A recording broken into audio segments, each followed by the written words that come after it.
Russian oil refineries and storage sites for Shahed drones have been hit again. On the night of June the 20th and the 21st, units of the armed forces and the security service of Ukraine struck the enemy's fuel and lubricants train in the Tambov region, an oil depot on the Republic of Adygea, as well as the infrastructure of Shahed-type kamikaze drones in the Krasnodar territory. Afipsky, Ilsky, Krasnodar and Astrakhan oil refineries also became targets of the Ukrainian army.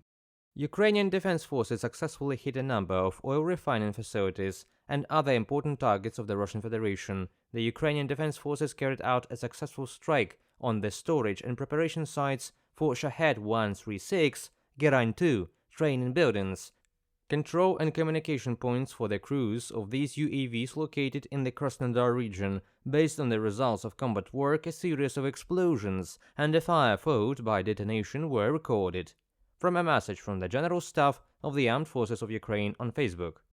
Security services of Ukraine carried out strikes with the long-range drones. Until recently, Ukraine's partner countries limited Kyiv's ability to use weapons transferred by them against military targets on Russian territory. But after the army of the aggressor country attempted to advance in the Kharkiv region, several countries, including the United States, allowed the Ukrainian defense forces to use short-range missiles for the HIMARS, MLRS and artillery against targets in Russia.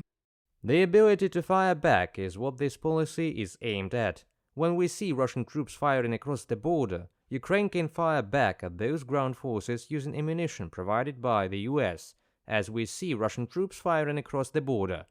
Ukraine's ability to fire back at those ground forces using ammunition provided by the US is self-defense.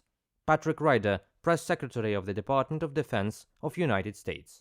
Ukraine is allowed to use American weapons near the border when Russia strikes on the other side of it, but Washington does not authorize strikes hundreds of kilometers away, US President Joe Biden said on June the 6th. Later, the White House clarified the US position.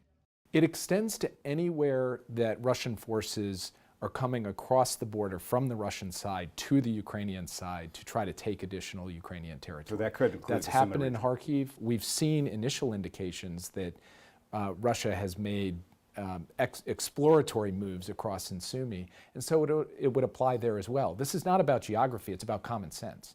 If Russia is attacking or about to attack from its territory into Ukraine, it only makes sense to allow Ukraine to hit back against the forces that are hitting it from across the border.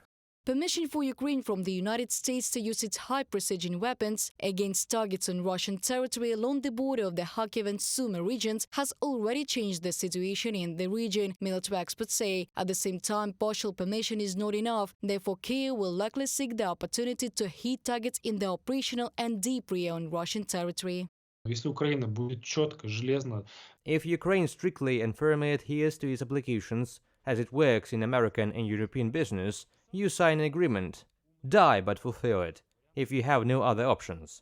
If Ukraine does everything as prescribed, doesn't move an inch to the left or to the right, then this will increase the degree of trust. Then our lobbyists will have something to argue with. In addition to the United States, the right of Ukraine to strike Russia using weapons manufactured by them was confirmed by 12 countries. Among them are the Netherlands, Latvia, Germany, United Kingdom, France and Canada. The list is not full, as we can expect more countries to join it. Reported by Diana Kolesnik, Valeria Nekapelova, UATV News.